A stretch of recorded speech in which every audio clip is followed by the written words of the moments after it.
So can you give us a little more of your focusing and your experience and how you came to take your practical focus and move it into a spiritual focus, which is part of what you're doing with this? Right.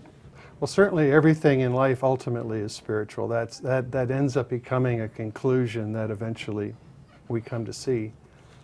I've been on commission my entire life. I was a yacht broker for many years. And I remember in the early days, and I was always over my head. I was always pushing myself. I mean, I was always expanding. And I remember getting to the height of when I say success in Fort Lauderdale, that's not really right.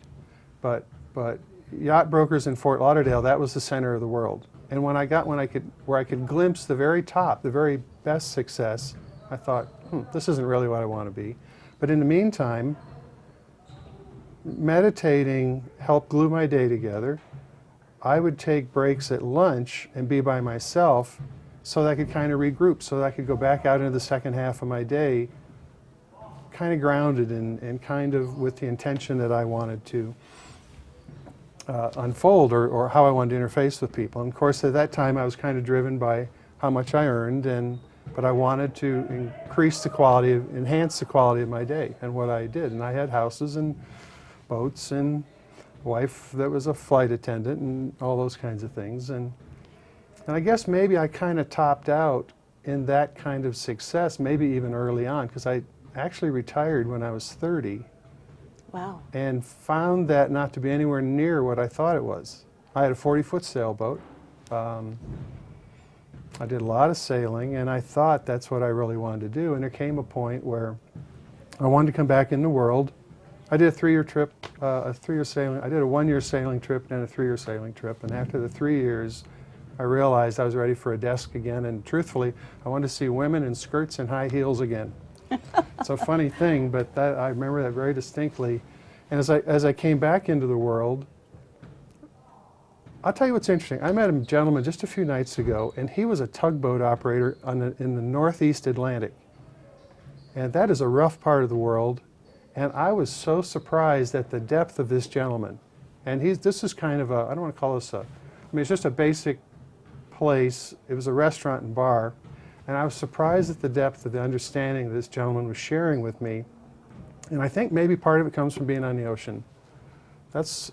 So when I came back from my sailing, I didn't know what I wanted to do. I didn't own anything any longer. All I had was the boat. I remember moving to an apartment, and all I had was my cockpit cushions. I'd forgotten that I didn't have drapes, so I didn't have sofas. I thought this stuff would all take care of itself. And I ended up abandoning that apartment, if I remember. It was in Miami Beach. But as I moved back into the world, what turned out to be a natural for me was consulting.